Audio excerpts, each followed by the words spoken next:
Ito po ang mga tuta na iniluwal ni Kiam galing sa kanyang sinapupunan. 10 po ito, nawala na yung 3.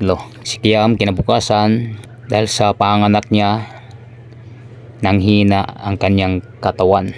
Kaya dinala namin sa pet clinic o sa animal clinic sa Vitnuk at pinapa-check up. Niresetahan siya ng mga gamot para pampalakas sa kanyang resistensya, gawa ng bumaba rin ang platelet niya.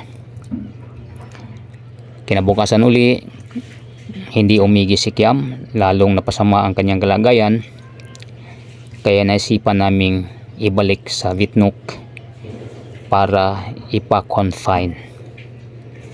Kasalukuyan sa mga araw na to na nag-video ako, si Kiam ay nandun sa Vitnuk at bibistahin po namin mamayang alas 10 ng umaga para makita ang sitwasyon.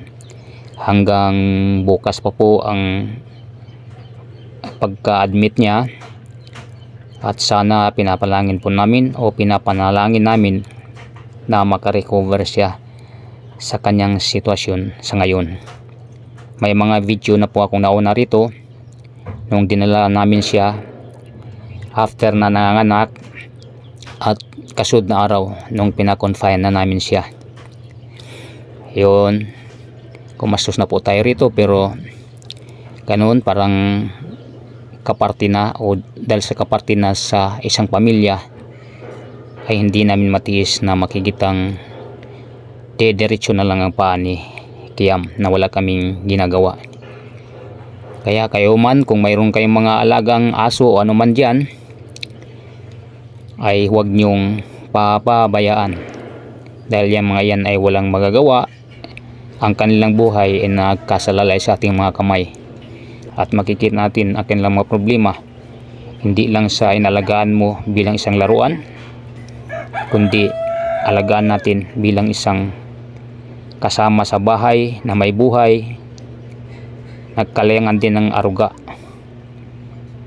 Huwag natin gayaan yung iba na kung kailan natapos ang kanilang gusto mangyari na sila ay maprotektahan, pagdating ng panahon na sila ay wala na silbi sa tingin ng kanilang mga amo, ay pinapabayaan na lang, pag-alagala sa lansangan. Hanggang dito na lang po muna ang video ito.